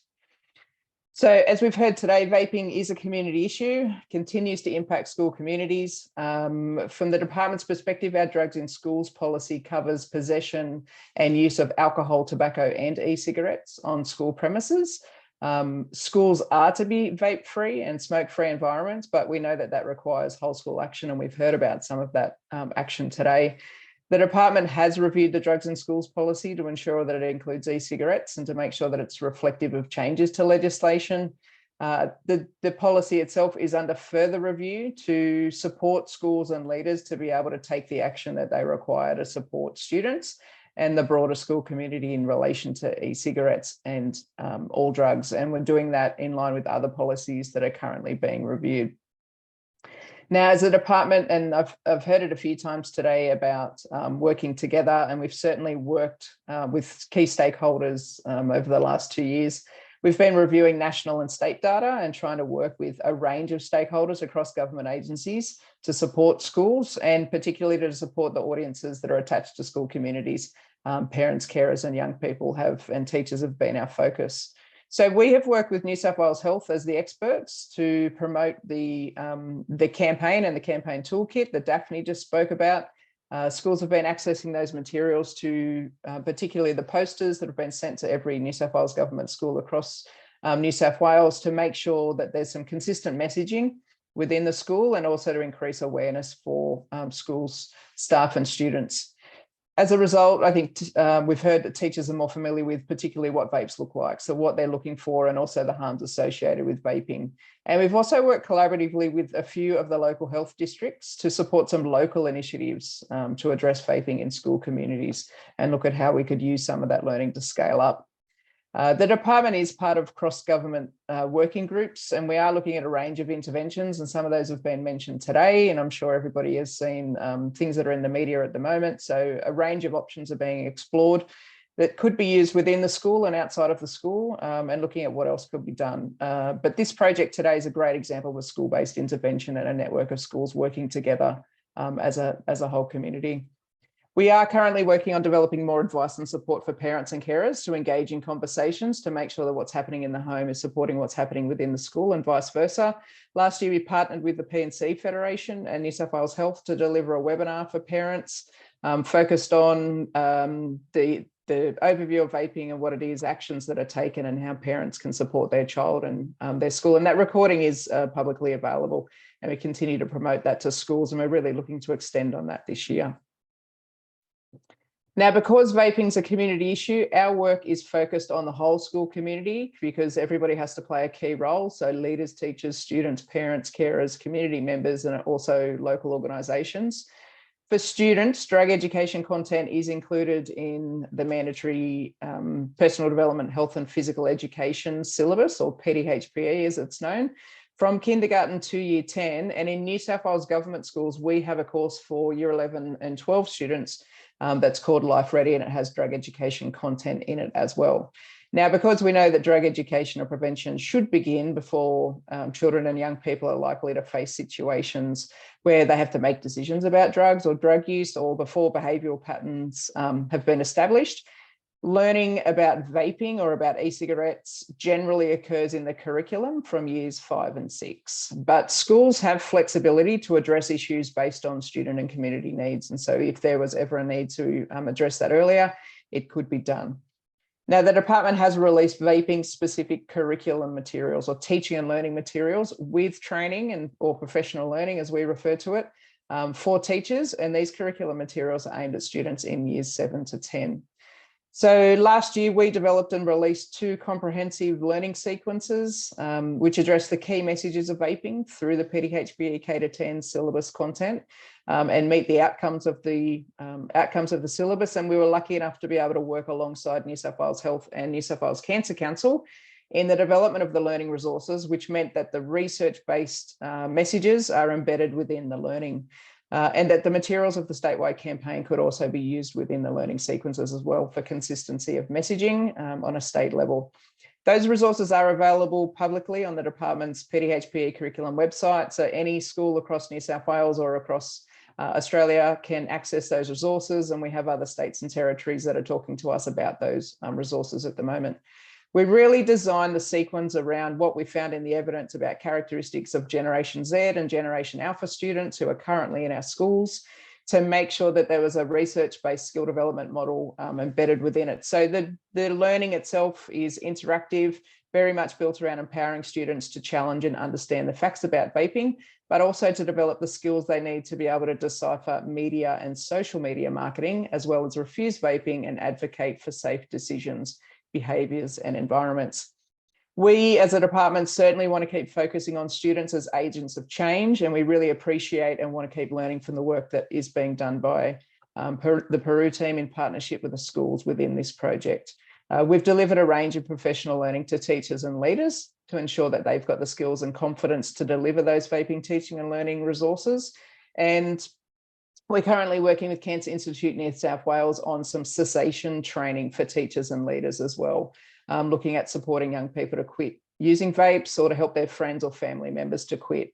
So upskilling our staff is going to continue as we learn more about vapes, more about student behaviours, and more about the regulatory environment as that keeps changing as well. So thank you for the chance to come out here. It's great to be able to hear from the students directly and the schools directly. So thanks to Kim and Smita and the team.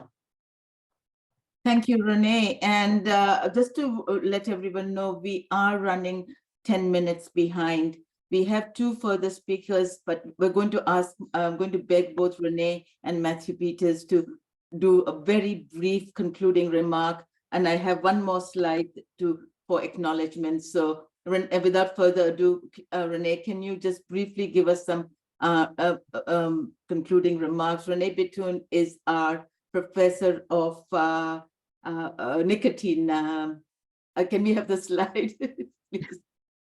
That's all right, Smita. Nicotine addiction is my specialty. And I've been doing it. Sorry, I just had a man. That's all right. For decades, for many decades. So come from the history of quitting smoking in the 1980s and running clinics and clinical practice for decades, now addressing this problem. So it is, for me, very much back to the future, which is ironic, isn't it not? So I just wanted to say, with regard to the future of this, we need to think forward. And the changes in legislation that just occurred yesterday for all of us. We all want to congratulate the Minister federally with the changes that will be taking place. This will impact on our young people because they will have limited access to vapes.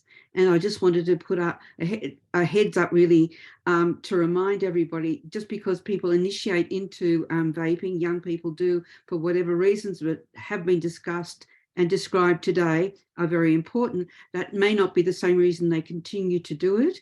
Keep in mind there will be kids who will have difficulty quitting, kids who will have real trouble with their mood, behaviourally, and their mental health, and we need to be cognizant of that. I really think collaboratively we should all be thinking about that now, not in the future, but now, what's happening now, because vapes, as I said, there will be an oncoming drought of vapes. They won't be able to easily access it. It won't be as easy to get it on Snapchat now as it was even yesterday. So let's recognise the behavioural and mental health effects. On the 31st of May, World No Tobacco Day, I will be with medical students at Westmead Hospital testing people's saliva for nicotine, just to see what they're getting out of the vapes, because for us, knowing what you get and knowing the impacts is a little bit different from how much you use it. So just to remind everybody, just because you vape doesn't mean, right, this is just a highlighter pen, that you're going to get all of that. It's what is in your bloodstream and what impact that would have on that young person's brain. So 31st of May, Westmead Hospital in the foyer at 8 a.m. Who needs extra help? To help them. We don't know much about the natural history of quitting. There are some kids who go, right, that's it, I'm done with it, over. And there will be other kids, as I said earlier, that will have trouble, and they're the children we desperately need to support and be aware that some of them may be on medications. Some of them might need extra help. How do you know? How will we know? Just a quick tip, if they vape within minutes of waking up, and how do you ask them that? Time to first vape is a very important question to ask. Do they do it in the middle of the night is another question. And another one I wanted to suggest that you ask is, do they ever do it at home alone? When we've been asking adolescents about their dependency, it's a real signal, a real flag that you don't do it necessarily with other kids. You might, but as well, do you ever do this on your own? And that's a significant sign of dependence. So please be aware that there will be concerns.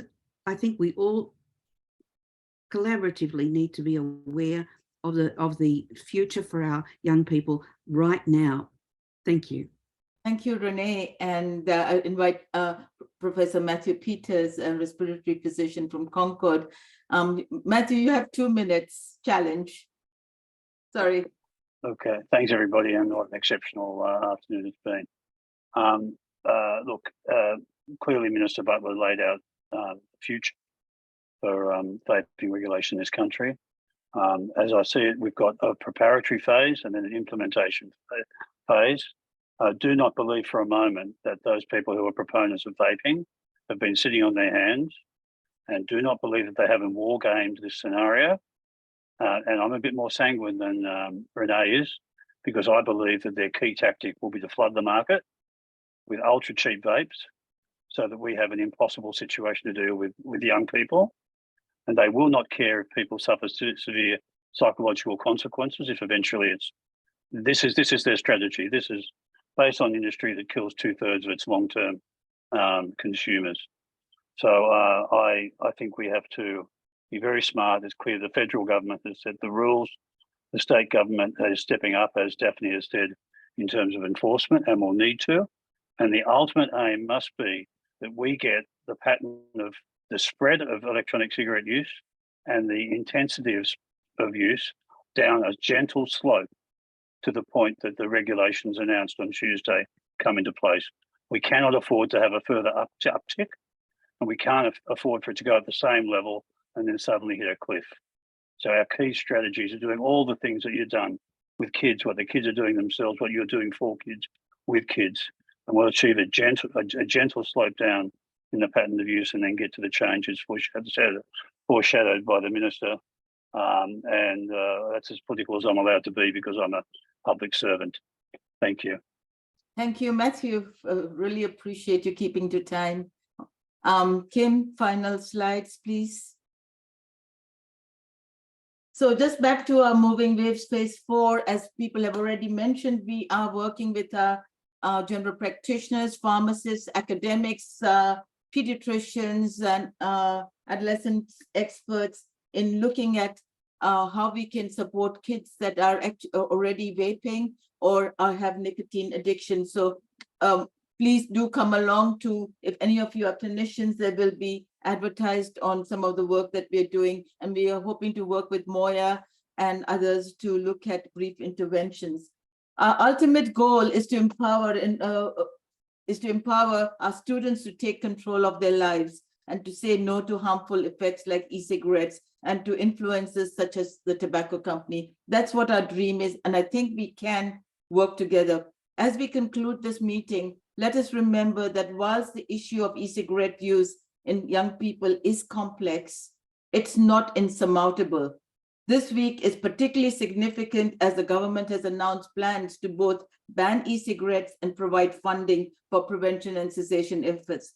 I hope you realize that none of this work was actually done with any funding. We've worked within the services that we have and the funding, our support from Western Sydney Local Health District and especially also from Wentwest Primary Health Network. We've been able to just continue this, and it would be great to have a collaborative efforts to be able to get some funding, because to be able to then replicate what we are doing to other areas. By working together and through a multifaceted approach that considers the unique needs of students, staff, and parents, we can progress towards a healthier future for our youth and create a safer and healthy environment.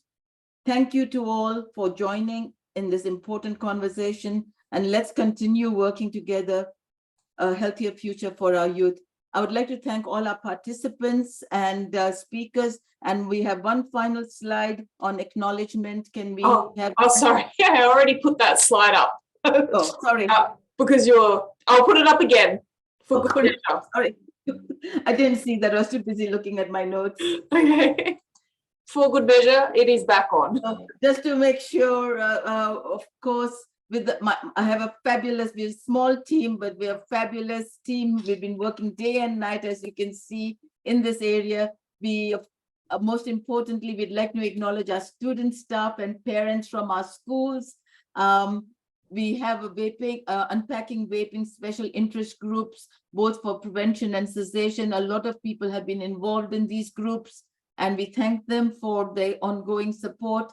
Of course, Western Sydney Primary Health Network, who have been supporting our work in SALSA, but also supporting us generally over the years. I really appreciate their partnership, and of course, our former staff and consultants who have been working. Thank you, everyone. We are 6 minutes behind time, but I think Kim's made me promise I have to finish normally on time. So thank you for participating. If you want to stay on a bit behind and have a little chat, that's up to you. But yeah, thank you, everybody. We really appreciate your time, and this is actually pretty quick for PERU. Have a nice afternoon. Oh, sorry, Kim. Katrina, do we want to ask that question? And have everyone put it on chat? Well, I could send that out, Smita. There's like other ways that we can do it. Thank you. Via email. Okay.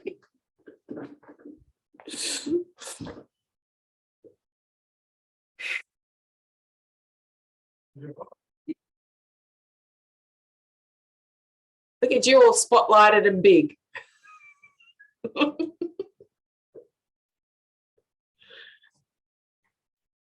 Oh, good. Katrina, can you save the chat? I'm happy to do that because I'm working at the work computer. Yeah, that's okay. Yeah, that saves you putting on Julie's computer or, whatever else.